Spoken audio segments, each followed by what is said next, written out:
हालत क्या है उनके शिष्यों की देख लीजिए। हर तरह का विष लेकर के हम कह रहे हैं नहीं इनको मार डालो, उनको खत्म करो, इनके ये कर लो। तुम कौन होते हो किसी को मारने वाले? क्या एक चींटी भी तुमने पैदा की संसार में जो इस तरह का द्वेष फैला करके, और तुम इसको मारो उसको पीटो शुरू कर दिया, और वो भी धर्म के नाम में। ये मनुष्य है। इस मनुष्य को क्षमा करने के लिए एक मां का ही हृदय चाहिए। मेरी समझ में नहीं आता है कि आप किस अहंकार में सारा कार्य कर रहे हैं और कितनी अंधता से आप बहे चले जा रहे हैं। ये विशालता का जो स्वरूप है ये आपके नाभि चक्र। जिस मनुष्य के अंदर में ये विशालता आ जाती है उसका नाभि चक्र पकड़ता नहीं। और भी इसके दोष हैं, अनेक दोष हैं। इसमें 10 उसकी पंखुड़ियां होती हैं, और उसी से आप देखिए कि सोलर प्लेक्सस में भी 10 ही सब प्लेक्सस है। हालांकि वो फिजिकल साइड में सोलर प्लेक्सस से लोग देखते हैं, उसका इमोशनल साइड नहीं देखते। लेकिन नाभि चक्र बहुत ही महत्वपूर्ण है। आप किसी के घर खाना खाने जाते हैं, किस भावना से खाते हैं, क्या खाते हैं। अब राक्षस को आपको पहचानना तो वो जरूरत से ज्यादा खाता है, बहुत ज्यादा खाता है, और या तो वो बिल्कुल ही नहीं खाता है, भूखा ही रहता है, क्योंकि फिर वो भूत ही खाते रहता है मेरे ख्याल से कि पता नहीं क्या करता है। बहुत अति खाने वाला और बिल्कुल ही कम खाने वाला दोनों ही आदमी ठीक नहीं, व्यर्थ बीच में रहना। जो पी जाए तो खा। खाने के मामले में हमारे देश में बहुत ही ज्यादा लोगों को इंटरेस्ट है। घर जाते साथ बीवी से पूछेंगे हाँ भाई क्या बनाया बताओ। औरतें सवेरे से शाम तक यही सोचती रहेंगी कि शाम को क्या बनाए जिससे आदमी का अपना पेट पूरा बिगड़ जाए, वो घर में बैठा रहे, दफ्तर ही न जाए। खाने पीने का विचार अपने यहाँ जो बताया गया है कि खान पान स्वच्छता से, और ज्यादा नहीं खाना चाहिए, कम भी नहीं खाना चाहिए, ठीक से खाना चाहिए, इसीलिए बताया है कि आपका नाभि चक्र ठीक है।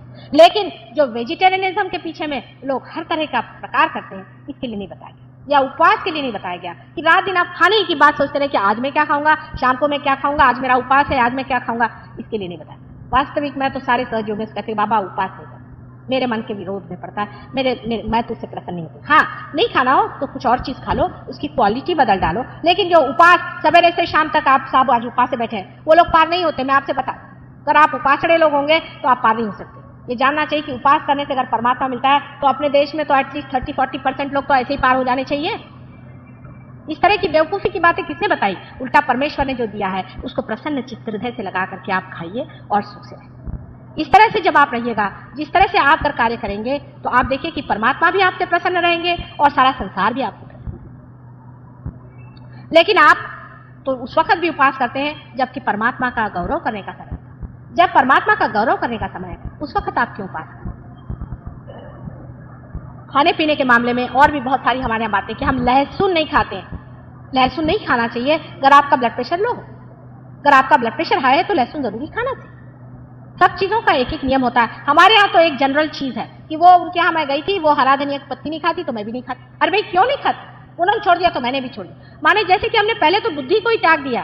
खाने पीने से परमात्मा नहीं मिलता है, उल्टे खाने पीने में इतना चित्त लगाने से जरूर परमात्मा छूट जाएगा। रात दिन खाने पीने में व्यस्त रहने से भी नाभि चक्र पकड़ता है। अब बहुत से लोग ये कहते हैं कि माता जी जिनको खाने को भी पूरा नहीं मिला वो परमात्मा की ओर कैसे जाए?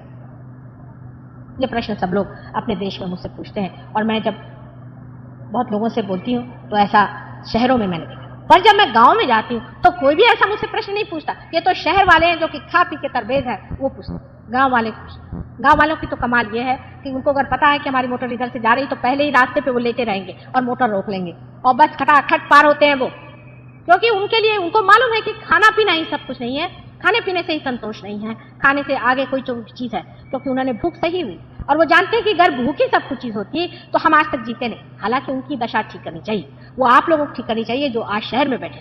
लेकिन वो जब तक आप पार नहीं होंगे, जब तक आपकी शक्तियां जागृत नहीं होगी, आप वो चीज ठीक नहीं कर सकते। लेकिन एक बहाना ढूंढा जाता है, उसके पीछे में छिप कर कहा जाता है कि माता जी जब तक लोगों की दशा, आपकी दशा क्या है? आप तो मोटरों में घूम रहे हैं, खूब आराम से खा रहे हैं, और आप कह रहे हैं हम गरीबों की दशा अच्छी करें। अगर कोई भूखा आदमी मुझसे ऐसा आकर कहे तो मैं उस बात को मान्य कर सकता, लेकिन मैंने आज तक देखा नहीं कि कोई गरीब आदमी ऐसी बात उठाएगा। यहाँ पे कलवा से बहुत ही गरीब खानदान के लोग हमारे यहाँ, और जब भी आएंगे कोई ना कोई फूल लेके आएंगे। मैंने कहा क्यों बेटे इतना खर्चा करते हर समय? मुझे उनका बड़ा जी लगता है, इतने प्रेम से आते रहते हैं और इतने प्रेमी लोग हैं। अभी मैं उनके यहाँ प्रोग्राम में गई तो जहाँ से मेरी मोटर से मैं गई हूँ उससे सारा रास्ता इन लोगों ने बत्तियां जलाई थी, और वहाँ पहुंची तो सारी बत्तियां, और इतने गाँव के लोग 1000 आदमी इतने प्रेम से वहाँ पहुंचे।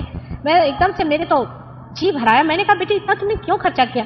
हमारे व्यवस्थापकों से मैंने कहा बाबा इनका जो पैसा दे दो, इतना इन्होंने खर्चा किया, इनका पैसा दो। कहा माता जी हमने तो एक पैसा नहीं खर्चा किया, लोगों को पता हुआ कि आप आ रहे हैं तो ये साहब ने हमको ये भिजा दिया, उसने वो भिजा दिया, जिसका मंडप था उसने अपने आप लगा दिया कि चलो माता जी हमारे आशीर्वाद कर। कभी मैंने देखा नहीं कि उन्होंने हमसे कहा कि हमें खाने को दो कि पीने को दो, माँ हमें परमात्मा दो। वो लोग मांग रहे हैं और आप लोग उस आड़ में भाग रहे हैं।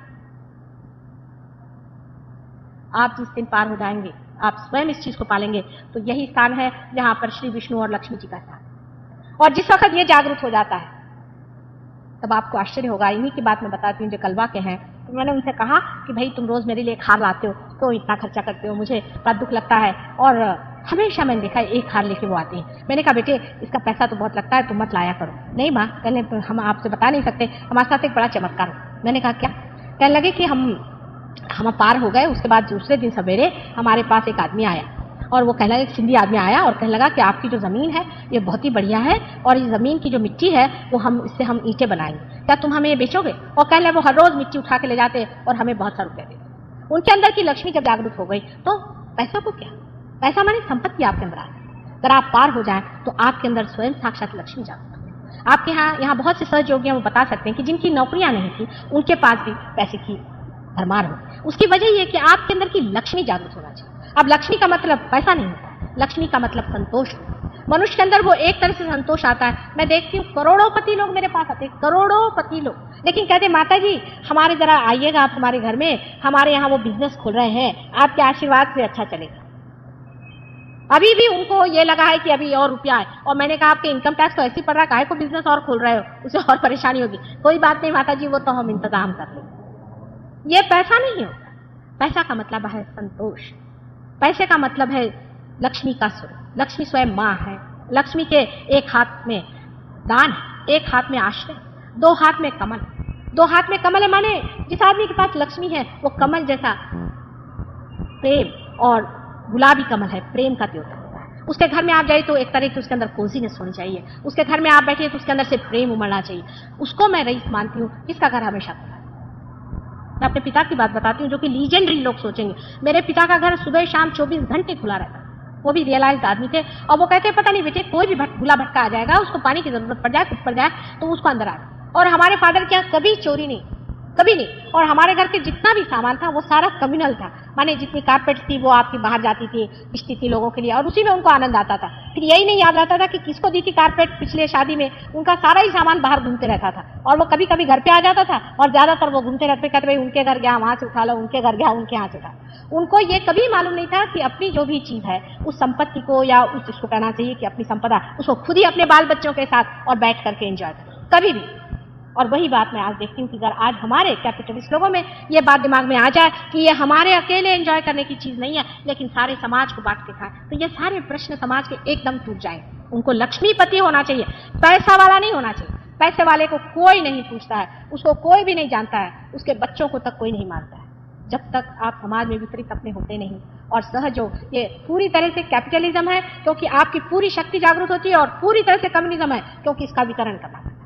यही है जिसमें कि दोनों चीजें मिल जाती हैं और यह आपके नाभि चक्र के जागृति से होता है कि मनुष्य पूरी तरह से इस शक्ति को एकत्रित कर ले और पूरी तरह से शक्ति को जब तक वितरित नहीं करता। आप जैसे कल मैं यहाँ 11:15 बजे तक थी और एक साथ 10 बजे आकर कहले माँ आप घर जाओ, तुमको बहुत देर हो रही, लेकिन मेरे अंदर इतना ज्यादा कल वाइब्रेशंस का जोर था कि मैंने कहा कि नहीं ये तो बांट ही के जाऊंगी, नहीं तो मैं तो यहीं खड़ी खड़ी देती रही।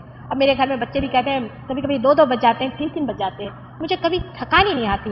रात दिन मुझे इससे मजा आता है कि मैं देती ही रहूं क्योंकि मैंने बहुत पाया है और इसीलिए मैं देती हूँ। अगर मैंने पाया नहीं होता तो मैं नहीं देती, लेकिन मैंने अनेक चीजों में पाया और इतना पाया है, इतना भरपूर पाया कि पूरे तरह से मैं देना ही चाहती। ऐसा आदमी जब उसकी जागरूक हो जाती है लक्ष्मी जी शब्द को आप समझे, मैं पैसे की बात नहीं कर रही क्योंकि पैसा बड़ी घिनौनी चीज है, लेकिन लक्ष्मी साक्षात देवी जी हैं। जब ये लक्ष्मी आपके अंदर जाग जाती है ऐसा आदमी चमकता है। एक भी आदमी ऐसा कहीं हो उसको जन्म जन्मांतर तक लोग याद करते हैं, उसको बार बार याद करते हैं, अरे वो है, वो आदमी है। जैसे कि हम अपने पिता का आपसे बता रहे हैं, जब उनकी मृत्यु हो गई उसके बाद मेरे भाई की शादी, हम देखते हैं कहीं से घी चला रहा है, कहीं से कुछ चला रहा है, कहीं से कुछ चला रहा है। हम लोगों के समझ में नहीं आ रहा था कि ये सब लोग कौन ला रहे हैं। हमने कहा कि भैया क्या, कहने अरे आपके पिताजी वो तो एकदम भगवान थे, उन्होंने तो हमारा ये बच्चे को बचा लिया, उन्होंने तो हमारा ये कर दिया। रात दिन वो रत रहते थे दुनिया में। उसी तरह के आप भी हो सकते हैं अगर आपकी नाभि चक्र जागृत हो जाए, आप में एक कॉन्फिडेंस आ जाए।